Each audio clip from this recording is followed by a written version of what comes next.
સાબિત કરો કે 3.142678 સમય સંખ્યા છે. આ આપણે સાબિત કરવાનું છે. સાબિત કઈ રીતે કરવાનું? સાબિત કરવાનું એકદમ ઈઝી છે બેટા, એકદમ ઈઝી છે. તો મેથડ શું છે બરાબર? હું એકવાર પ્રશ્ન ખાલી વાંચી લઈએ છીએ આપણે. બીજા શબ્દોમાં કહીએ તો આ બીજો શબ્દ એટલા માટે સમજાવ્યો છે કારણ કે વિદ્યાર્થીઓને આટલું વાંચીને કદાચ સમજમાં નહીં આવે, હિન્ટ નહીં મળે, એટલા માટે સમજાવ્યું છે કે પી પૂર્ણાંક હોય અને ક્યુ શૂન્યેતર પૂર્ણાંક હોય તે પ્રમાણે આપણે આ જે રકમ છે એને આપણે આ ભાગાકાર સ્વરૂપમાં એને બતાવવાનું છે. પી ભાગ્યા ક્યુ સ્વરૂપમાં લખીને બતાવવાનું છે.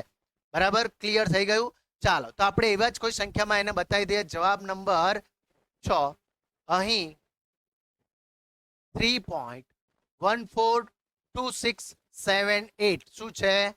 આપેલ છે, જેને પી ઓપન ક્યુ સ્વરૂપે નીચે પ્રમાણે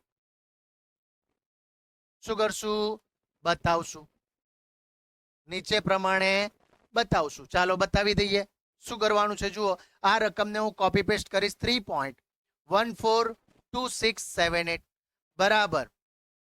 જો ધ્યાનથી જોજો, આ જે રકમ છે ને એ બધી રકમ અહીંયા કોપી પેસ્ટ કરો. તો હું શું લખીશ જો, એક તો રકમ છે 3, પછી છે 1 4 2 6 7 8. આ રકમ જેવી છે એવી કોપી પેસ્ટ કરો. પણ શું નથી કર્યું? ધ્યાનથી જુઓ, આમાં પોઈન્ટ છે, પેલામાં પોઈન્ટ આપ્યો નહીં. હવે પોઈન્ટ નહીં આપ્યો તો શું કરવાનું? કરવાનું કંઈ નહીં, નીચેની બાજુ 1 આપી દેવાનો. પહેલા તો શું આપી દેવાનો? 1. હવે ગણતરી કરો, પોઈન્ટ પછી કેટલી રકમ છે ગણતરી કરો. આપણે જોશું બરાબર. સમજવા માટે હું શું કરીશ જુઓ, આપણે ગણતરી કરીએ. 1 2 3 4 5 અને 6. કેટલી રકમ છે? પોઈન્ટ પછી 6 રકમ છે. તો અહીંયા 1 ના પછી 6 વખત 0 મૂકી દો. 1 ના પછી કેટલા વખત 0 મૂકી દેશું? 6. બસ આ થઈ ગયો આપણો જવાબ. આ આપણો પી નીચેનો થઈ ગયો આપણો ક્યુ. હવે